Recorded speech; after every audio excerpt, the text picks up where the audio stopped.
Good morning, friends. Welcome to Coffee Talk. We have coffee this morning, so that's a good day. It's very good. We started well. I think that's a good way to start things off. My question for you today is, do you know the meaning of your name? You know, like, okay, so sometimes I feel like half of them are made up because, you know, there's a lot of them that work, a lot of them that don't work. But when you go to, especially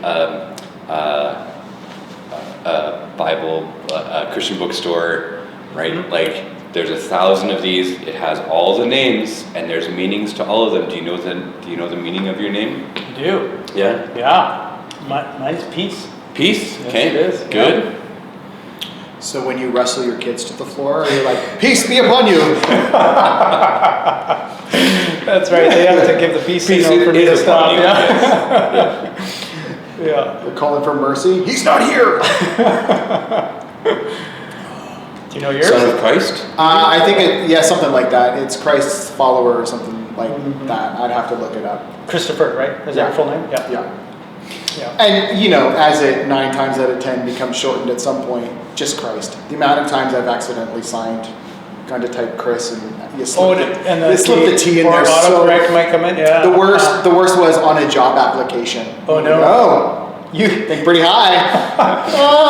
That's weird. Oh, because of Christopher. Okay, yeah. So the T would get in. I was thinking, I don't. No, it's just because when you're yeah. writing so many, at that time, because it was I'm writing college papers about Christ and and then you're like, right. okay, and you fill out an application for a summer job, and you just I go to type my name, but I'm just out of habit, right? That muscle memory thing just always throws the T in there. Do you know? I kind of love that your habit was to be writing about Christ. That's pretty awesome. Well, it's certain, it's again, if you're thinking, Hey, where you're at Bible college. If you're putting on Christ, it only makes sense. Yeah. Sure, Yeah. absolutely. So What's yours? When I was in my teens, somebody had gone to a Christian bookstore, got me a little bookmark, and it says Kevin, gentle, lovable. Oh, hey, gentle. Yeah. To which I kind of say, okay, that's why I'm saying, like, does that actually mean it? Are you sure? Like, maybe? Okay. But, I've always kind of enjoyed that, and I think I've tried to be that somewhat. My kids might say I'm not, but I feel like, for the most part, I feel like a fairly gentle person. But, we were talking about gentleness this last week, and how it very much is associated and connected to that sense of meekness, right? That like you said, Christ and Moses. Yeah. I wouldn't have thought Moses would be considered like this meek guy, but yet when you look at even his conversation with God at the burning bush, of like, he has some pretty things, right? At times, and can you fill us in on just how those two connect a little bit?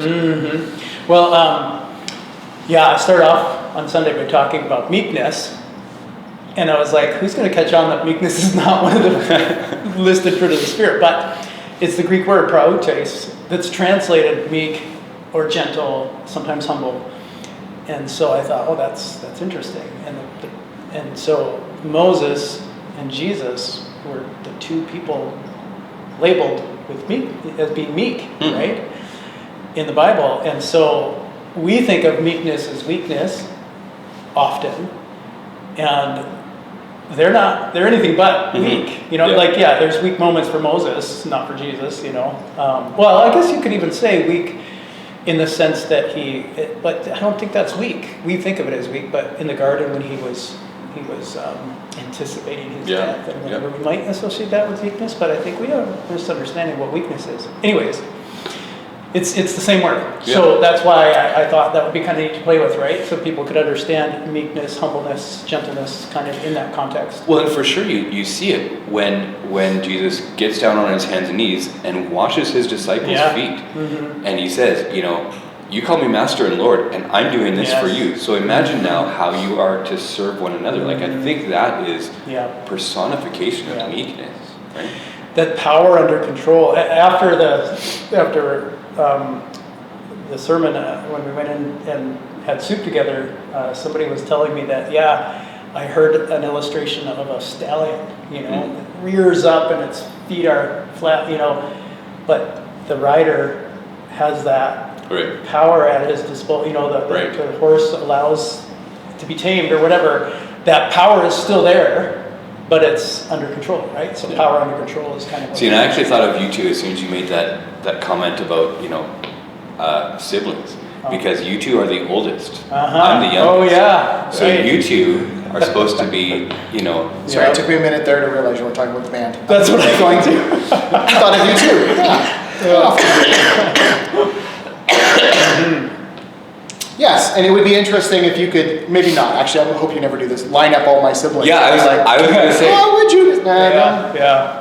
I was going to say. Probably don't need to go there. But as the youngest of 4 boys, I feel like I could say of my oldest brother, yeah, I would say very much he showed power under control, or shows it now. But we do have spots in the drywall where somebody was getting in this pushing match and somebody's butt went through that drywall spot, right? Or you know, a bathroom door got broke because somebody locked themselves in because they were aggravating their brother. We have all those stories, and yet, you know, that sense of, you know what? I know that we could actually fight with each other and hurt each other, but we're actually going to pull that back because we're going to have that sense of control, right? And now, maybe this is spilling the beans for next week. Does that relate a lot to self-control? Power under control, self-control? Yeah, it does. And we've noticed that these have overlapped, right? All these attributes of the fruit of the Spirit are overlapping. And so, yeah, it's definitely similar, but, you know, unique in a way to self-control. So, yeah. I think if any one of us took 5 minutes, we could probably think of 100 ways that we are actually probably have a lot of power under control. Just sit in your car, right? Yeah. Think about all that immense amount of power that you have, not only from the engine and the car and the motion, right? Like gravity moving things forward, but even that guy cut me off and, you know, I'm late and this person is making me late, and, you know, that sense of being a little bit more controlled. Right? Every time all over this one. I threaten to turn the car around and go home, and yet don't. Yeah. Well, maybe not. And it even becomes more visible or noticeable to us as we teach our kids to drive. Like you're getting into that with Titus. I did that with Jack and now with Gabe. And it's especially when you're sitting in the passenger seat and you're like, I have no power. The power is under his control now. Trying to find the brake. Yes, exactly. Like, yeah. It's good. So I'm certain that throughout this week, you'll be able to find all these different ways that God has given you opportunities to see and seize power and not take it, and take the Jesus way instead, and to choose his way, because that's what all these fruits of the Spirit are about, right? When we choose the Jesus way, this is what is going to show in that sense of being gentle and caring and compassionate with others, right? I think for me, sorry, I know you're going to segue with what's next, but what I really was challenged by is my words. I generally, with my kids were growing up, physically I was not, you know, like hurting them or anything, but I found that my words were what I had to really wrestle with being gentle, you know, like gentle with my words. And I think probably for most of us, that's a good starting point. Like our words, we generally, we control the car, we control, you know, like we're not punching people in the face, usually, at least I don't think so, you know, but our words are easy to let go because we feel like they don't, well, they're just words, you know, but actually they're extremely powerful. And can be these little paper cuts. Yes. Absolutely. Right? Or bigger, and more. Look what James has to say about the tongue. Right? Yes. Yeah. Like he's got some pretty harsh criticisms for people who let their tongue just fly. And how destructive it can be. And that's, I don't doubt, just an observation that any one of us could make. The tongue really does steer things in a mighty way. Very much. But So this is your challenge and your encouragement for this week, and to and to then keep putting these things into practice. I'm hoping that even like you're continually looking back, you know, like you said, hopefully by the end of this we've memorized this whole Galatians passage, that you're able to walk through it, and whether it's a song that you grew up with or something like that, hopefully you're able to. Ooh. Is there a song you There's lots. There's multitude. Love, joy, peace, patience, kindness, goodness, faithfulness, gentleness, and self-control. Oh, I think we have to sing that on Sunday, Kevin. So looking ahead now, we look back at what God is teaching us. Looking ahead now, we are we really enjoyed that Soup Sunday. That was a really good day. Looking ahead, we actually throughout this week. Just you're hopefully aware that we collected all of these shoe boxes, and those are going to make their way to Kelowna, and then they're going to make their way to Calgary, and then they're going to make their way to wherever around the world. Do you guys know where usually there's like one major country that they go into? I forget what it is this year. I don't know this year. You're right. Usually but yeah. We trust that they will end up where they need to end up. Yeah. Bottom line, really. Yeah. And we've heard stories of how that happens. It's really neat. But yeah. So even thank you, Chris, for reminding us and praying for us, like on Sunday, to connect those things together.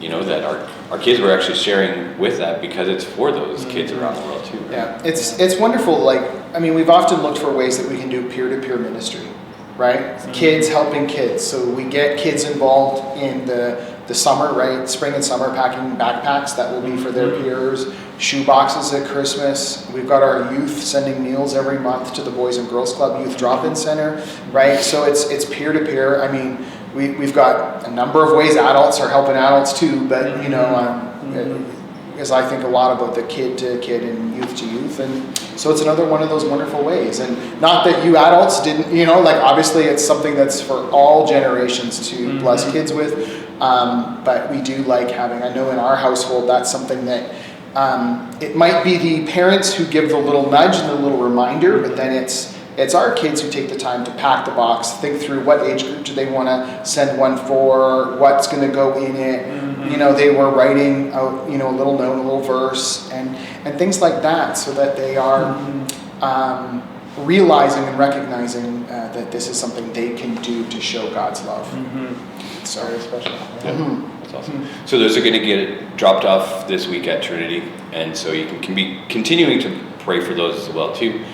And then this coming Sunday is the last day for women's tickets. Do you know how many are left? There, yesterday, I think there was like maybe 15 left. Right. yeah. So yeah, get on it. Like you can call Lori and buy it. You know, I think you can roll it. You can kind of chance it if you will, and wait till Sunday, but they might be sold out by then. I would definitely come in and be ready to buy though. I think they want you to come. So be sure to come. But yeah.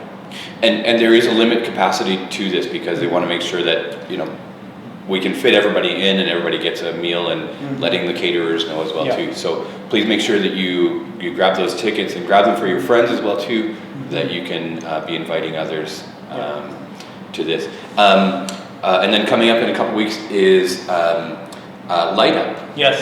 Chris, you want to tell us more about that? Right. So West Kelowna's kind of kickoff to the Christmas season. I know I was reading this week they've got a number of events planned, but it starts on Friday the 1st, where a section of Brown Road is blocked off, becomes a pedestrian-only mall, and this will be the third year, I think, that we're doing that we've set up a booth. And so we were down there one year when we had kids on the stage doing songs, but this will be our third year of having a booth where we invite the community to come and decorate an ornament.